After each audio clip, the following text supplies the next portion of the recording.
Welcome back, everybody, to today's episode of Clicks and Bricks. Today is September 10th, 2021. Tomorrow's September 11th, so it's a big day. Hope everybody takes some time to sit back and remember, my favorite part, not that anything was good about 9/11, but it was a whole lot of solidarity and consolidation in the country right after 9/11. That felt really good. It felt like we were one team, and today we feel wildly divided. So hopefully we could take some time to remember not 9/11, but the year after, whenever America was a good, strong, everybody was working together for a common goal. I don't think that we need tragedy to be on the same team. And we have enough tragedy right now anyway, so we should all get on the same team. Today's episode is brought to you by Inlink.com. Inlink.com is report made easy. My Inlink.com account is Inlink.com/Ken. You should log on to Inlink.com and grab your name today before it's taken, and you're stuck giving a first name, middle initial, last name with some numbers and birthdays at the end of it. But that gives you one URL that you can give out to all your friends and family members, business associates, and everything else. Put on your business card, and it aggregates all of your different social media profiles. It simplifies life when you are trying to build your brand. So consolidate that all down to one place, really nice professional look and feel, and it is absolutely free. I think it's $20 a year if you want to be verified. So super cheap if you want to get verified. First story of the day, Virgin Galactic sold $800 million in stock before investigators knew about an in-flight mishap. So they did the in-flight test. They went into low Earth orbit or low space, right? And it was programmed to stay at a certain height or a certain altitude, and it made a little dip. The problem is that nobody disclosed this prior to going public, and they raised $800 million knowing that the flight plan didn't go as planned. Now, Brunson says, and I don't think I disagree with him, he said, when we went public, we had no investigation going on, right? We did the flight. There was a problem. We're investigating it. We're fixing it. It wasn't a significant problem. Nobody got hurt. I don't think anybody was even in danger at any point. But they were investigating. So his point to the SEC is that, hey, there was no investigation at the time we went public, so I didn't have to disclose anything. We didn't know that there was going to be an investigation. The FFA is saying, well, that should have tipped you off that you were going to have an investigation. But I think what's important to think about here is that not only with space travel, but with artificial intelligence and robotics, we're stepping into brand new businesses that have never been tried before, never even attempted before. So the regulations and things are going to take some time to catch up. And, not disclosing information before you go public is a big deal. But I don't know of any, not a whole lot of space companies have ever gone public where they're sending passengers to space. So, the rules there are probably not fully vetted out. But I still think it's really cool. I'm super excited about space travel. I can't wait to go. And, this is going to push everything back a couple of months, it looks like, because now the FFA is going to investigate what happened and come to some kind of conclusion to make sure that it's safe that the program is safe for human travel into space. So that is fantastic. Next story, 3D printed meat. We talked about this a couple of weeks ago, but we didn't talk about how they're doing it. So they literally they put a cow to sleep, right, using humane methods like you would undergo a surgery, and they remove some cells from it. They put that into a little container, and they start growing that, and they use that material to 3D print. It's pretty much undistinguishable from meat. But what I find hilarious is that a 2020 study concluded that 72% of Gen Z people in Australia are still against artificial meat, even if they couldn't tell the difference, right? So, and just because they're, good old-fashioned, we eat meat, we eat meat from the animal, and I understand that. I think I understand a little bit, but we have to change, right? We have to progress. We have to move forward. We have to figure out solutions. What we're doing today is not sustainable, and I love meat, right? Although I'm just chicken and turkey now because my wife and doctor are cruel people, but I love meat. But I do also, I like the substitute meat. It's not horrible. It's pretty good.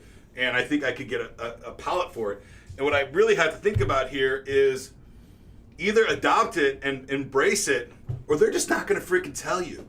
Right? It's that simple. If they were to tell you, before, whenever you're eating, meat right off the animal 60, 70 years ago from the butcher, and if he were to tell you, hey, we're going to start pumping hormones into this animal so that you get better meat faster, you would probably be discouraged about that. You say, well, I don't want meat with hormones in it. They just didn't tell you, right? So I think the situation is going to become more and more prevalent that they're just going to sell a pork chop. They're not going to tell you where the pork chop came from. If it was from an animal or from a lab, right? And the chances are more and more frequently over the next 10, 20, 50 years, they're going to be coming from the lab. They're not going to be coming from the animals, right? So the meat industry has done a great job of keeping up with demand. And while we're going through this, while we're developing new technology so that we can feed a world of people that are growing at an exponential rate. But I think the time is about done, and this is going to go into labs.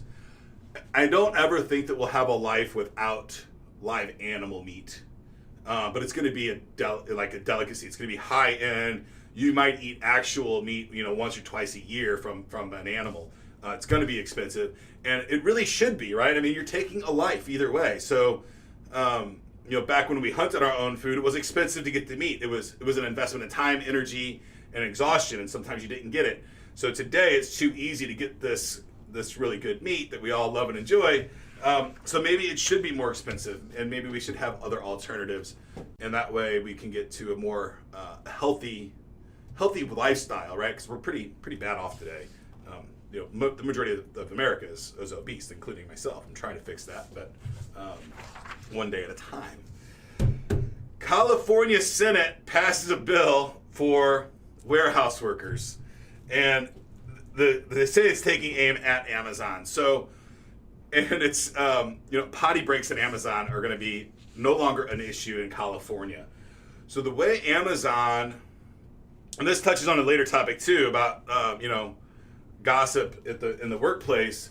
Amazon has algorithms based on performance for their employees on if they get promotions or not, and they literally get strikes against them if they take too many restroom breaks or they have health incidences and things like that. So they get negative marks on their work performance based on these personal things.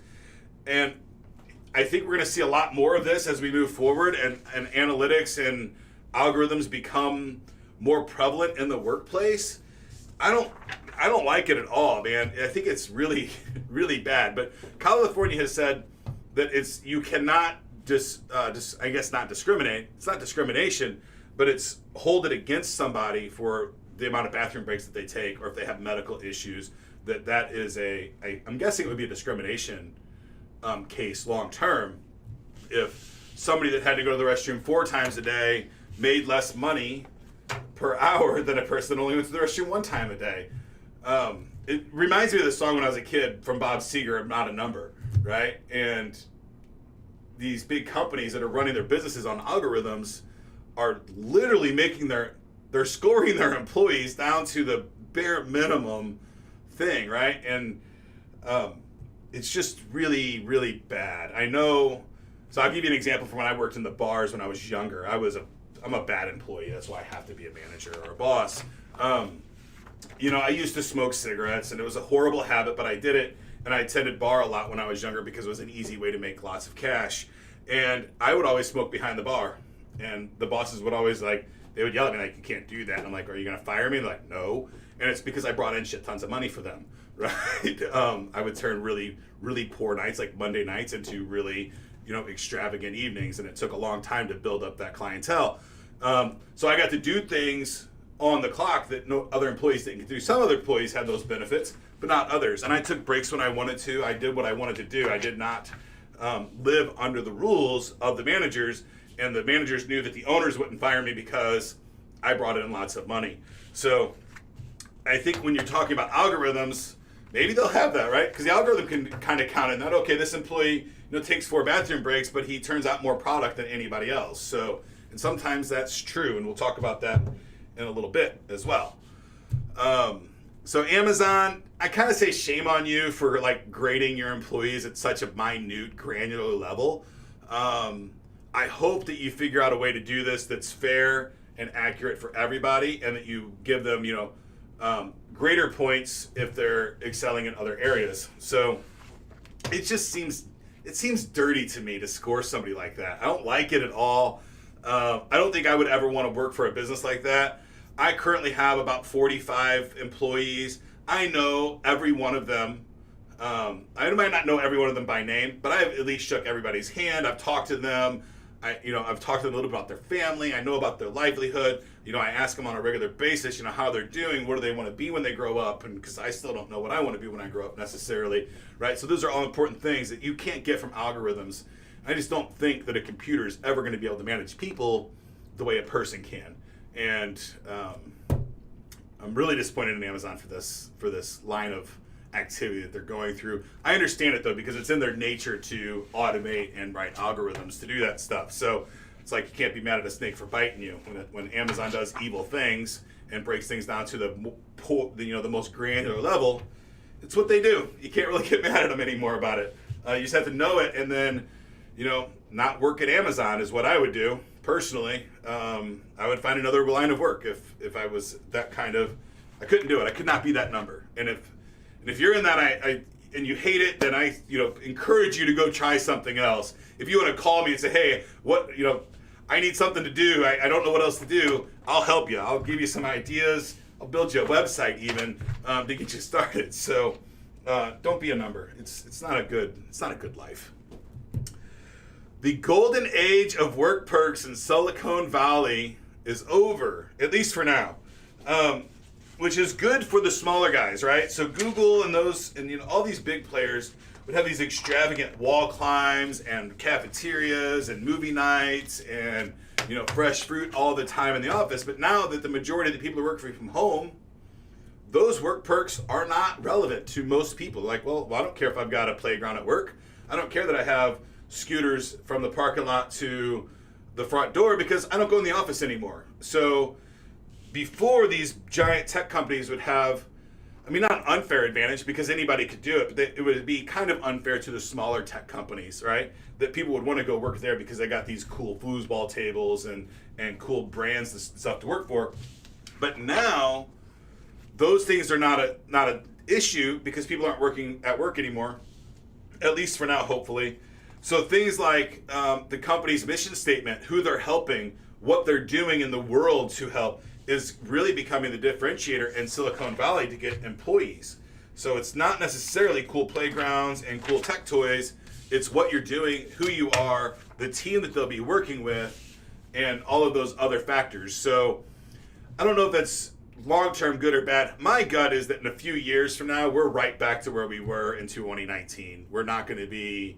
I think we're going to be more work from home than we were in 2019, but 2019 we were already starting to, people were working from home, just not nearly at the scales they did in 2020 after the pandemic. So I hope that people are going to go back out into the world and interact because, that motivates me to get through my day is the people that I work with on a regular basis and the people that I get to see and shake hands with and talk about their stories and hear about their stories and, know about their struggles and their wins and all those other things are what make my life fulfilled. So if you're working from home and you enjoy it, bless you. I could not do it. I need my surroundings. I need people around me. I'm not an introverted person any longer in my life, and I need the world around me. The new water cooler at work. So teams are more productive.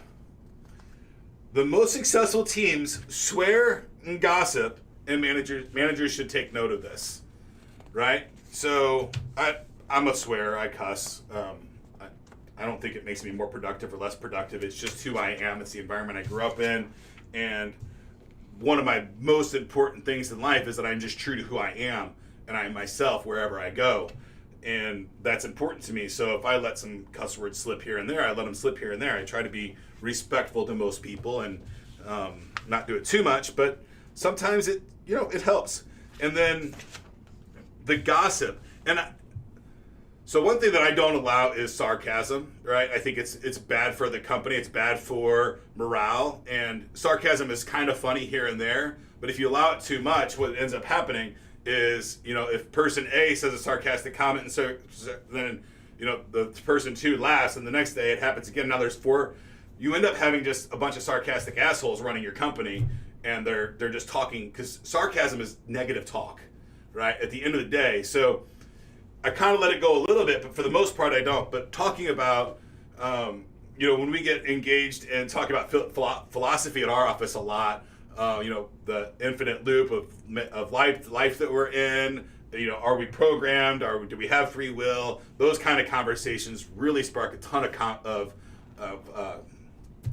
creativity, right? We have those kind of conversations. We talk about religion a lot here in our office too. We have a lot of different types of religion. The vast majority of employees are agnostic. The ones that I've talked to, at least, that share that with me. But we have some Muslims, and we've got a guy that's Hindu, and learning about those other religions is really nice. It's kind of fun to do, and we do it, based on the days that they're taking off. And hey, tell me about your holiday. What is this about? Why is it important to you? And that way we get to learn about each other, which means that whenever we have times of conflict and we're in the trenches together, we're not just employees working together. We're actually, kind of friends, and we want each other to win, and we want each other to succeed. It's not a competition if you want the person working next to you to win also, right? So this is a win together kind of environment, not a win despite your efforts. Or one of the biggest things that I've hated in my entire career, and I've seen it time and time again, is employee B telling employee A, hey man, you need to slow down because you're making me look bad.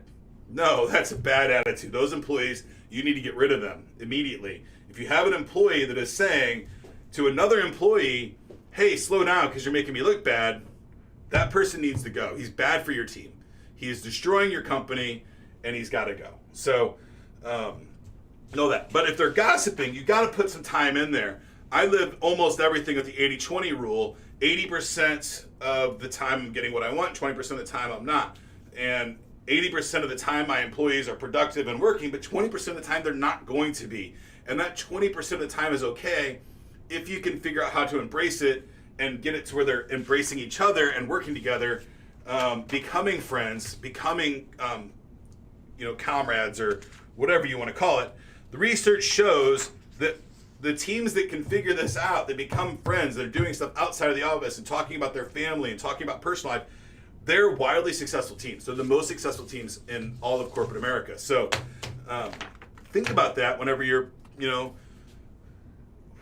when your employees are on a smoke break and it's taking a little longer than you wanted to come back, right? You can't be like, what am I paying them for? I'm not paying them to smoke. You should embrace them on it, putting a program together to help them quit smoking, yes. But at the end of the day, you should embrace the fact that they're working together outside of projects that aren't work-related, stuff that they're passionate about, stuff that they like to learn, and stuff that they like to do. So don't be the boss that no work, all work, no play, because what you'll end up with is just disgruntled employees, and disgruntled employees do shitty work, period. There's no disgruntled employee on the planet that is crushing it every single day of his life. It just doesn't happen. People that do the work that they like to do, get excited about it, and see rewards, work a lot harder, a lot faster, is my opinion. And it's not even my opinion anymore because studies show that that's true. Moving on to our tip of the day. Yesterday we talked faith or fail, and I talked a lot about why you need to have faith, but I didn't talk about why you have to have it or fail, right? And the basic fact is that if you don't have faith in yourself, like true faith, and you come across trying things, then you're going to collapse. You're gonna fold, right? You have to have that faith. You have to have the blind faith that I can do it. I can get through this. We'll find the money. We'll find the solution. We'll find the technology. We'll get the hacker out. We'll get the system back online, right? It has to be that confident self-talk and that confidence and faith that you can get it done. Because if you don't have it, whenever it gets really freaking hard, and it's going to get really freaking hard, you're going to fall apart, right? You're going to just give up. You're going to quit. So you have to have faith. And every day you have to tell yourself, have to have faith. How do you get faith? I think it's time, it's repetition. Remind yourself of your past wins, right? You've won a lot in your life. You probably lost a lot in your life, but human nature is to think about the losses, not the wins. So think about those wins more and more and more and more every single day.